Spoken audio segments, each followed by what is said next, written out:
This is IGN. This isn't a knockout blow for the series, but it's certainly a threat to the champion. This is your IGN review of WWE 2K26 by Jarrett Green.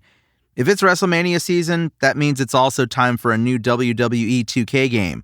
Over the last few years, the series has been on its most impressive run to date, and WWE 2K26 is a solid enough next chapter in that story.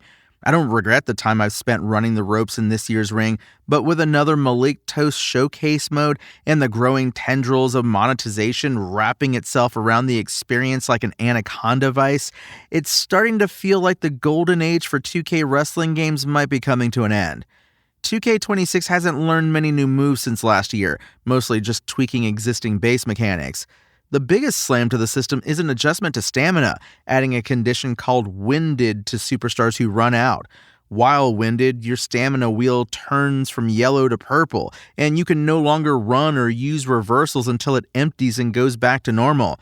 This adds more risk-reward to all of the offensive and defensive actions you do in the ring that cost stamina. A big blast from the past are the additional match types added in 2K26. I Quit, Dumpster, Inferno, and 3 Stages of Hell. That last one is essentially a gauntlet where you choose 3 different match stipulations and wrestle through them, 2 out of 3 falls style. This year's showcase, themed around the highlights and lowlights of CM Punk's 2-pronged WWE career, was a disappointment. It suffers from most of the same problems that these modes always have, like the gaping holes in history that it has to ignore for corporate reasons, or the awkward ways it tries and fails to recreate major moments in real matches as gameplay moments. This year's My Rise follows the archetype, a former top star returning from a long layoff to try to get their groove back. It's a more streamlined story overall, with fewer big beats across its 6 chapters, but some more consequential decisions to make in each, usually to change your alignment from heroic fan favorite to callous villain, and possibly back again. Though it's shorter than past My Rises, grinding largely meaningless matches to get from plot point to plot point still feels like wasted time. Some of the more niche modes like Universe and My GM are still good, with small improvements that don't shake things up too dramatically but are certainly nice to have.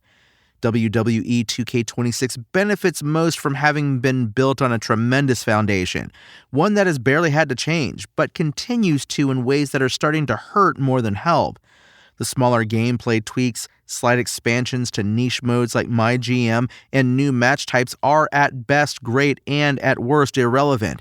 Yet, there are still large bugaboos that show no real sign of improvement, like the Centerpiece Showcase mode, My Rise and its unavoidable thirst for wasting your time, or the money pit of the Island Online hub. And some changes, like the addition of the Battle Pass, make growing your collection of cosmetics, moves, and wrestlers worse and more expensive. This isn't a knockout blow for the series, but it's certainly a threat to the champion. WWE 2K26's IGN score? 7 out of 10. Thanks for listening to IGN. My name is Tony Jackson, and for the latest WWE 2K26 updates and to read the full review, visit us at IGN.com.